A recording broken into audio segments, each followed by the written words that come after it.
वक्त का कहना है, आज तुम मेरी कद्र कर लो, कल मैं तुम्हारी कद्र कर लूंगा।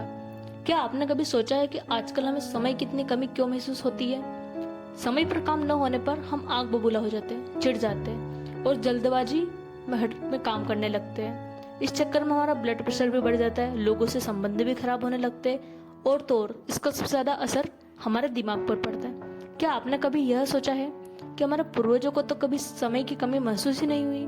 क्या उनके पास दिन में 48 घंटे होते थे? नहीं, आप भी ये जानते हैं कि हम सभी के पास दिन में सिर्फ 24 घंटे होते हैं। लेकिन समय का यह बदलाव 20वीं सदी से शुरू हुआ। 20वीं सदी से पहले कार नहीं थी, मोटरसाइकिल भी नहीं थी और ना ही स्कूटर थी। वास्तव में तब जीवन जरा सरल था, क्योंकि उस समय इंसान की जिंदगी घड़ी के हिसाब से नहीं चलती थी। लेकिन इसके बाद जब फैक्ट्री, ऑफिस और नौकरी का दौर शुरू हुआ, उसने हमें घड़ी का गुलाम बनाकर रख दिया। 20वीं सदी के बाद टीवी, मोबाइल, बस, ट्रेन, हवाई जहाज जैसे कई आधुनिक आविष्कारों ने हमें और हमारे समय की गति को काफी हद तक बढ़ा दिया। अगर आप समय के साथ साथ और अपनी लय को इसी की लय में धीरे धीरे किंतु लगातार चलाते रहे तो आपको कभी भी समय की कमी महसूस ही नहीं होगी। पहले घड़ी हमारे जीवन पर हावी नहीं हुई थी और ना ही हमें सुबह उठने के लिए अलार्म की जरूरत होती थी।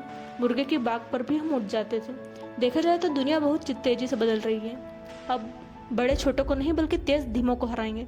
Diabetes, high blood pressure, cholesterol और हार्ट अटैक, इन सभी की सूची में अब समय ने भी अपना नाम दर्ज करा लिया है।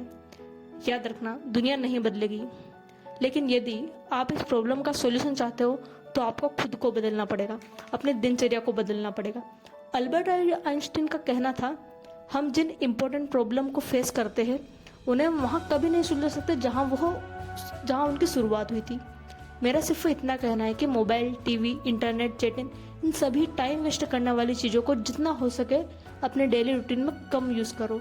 ज़्यादातर लोग कहते हैं कल से मैं सुबह जल्दी उठूंगा, चाहे जो हो जाए, लेकिन किसी को भी रात को जल्दी सोने की आदत नहीं है। चाहे जो हो, कोशिश करें आप रात को जल्दी से जल्दी सोए। यदि अपने समय को कंट्रोल में करना चाहते हो तो सबसे पहले अपने डेली रूटीन को कंट्रोल में करना सीखो, अपनी आदतों में सुधार करना सीखो। मैं मानती हूँ आदतें नहीं छोड़ी जा सकती, लेकिन आदतों को रिप्लेस जरूर किया जा सकता है। आपको वही करना है, आपको अपनी बुरी आदतों के साथ अपनी अच्छी आदतों को रिप्लेस कर देना है। इससे आपके डेली रूटीन में चेंजेस आएंगे और फिर आपका काम एक निर्धारित समय पर ही कंप्लीट हो जाएगा। एक बार फिर आपसे कहना चाहती हूँ, दुनिया नहीं बदलेगी, बदलाव हमें खुद में करना होगा। अपनी सोच बदले, अपनी आदतें बदले, समय का उचित प्रबंधन करके अपना जीवन भी बदल लें। Thank you so much for watching. See you soon.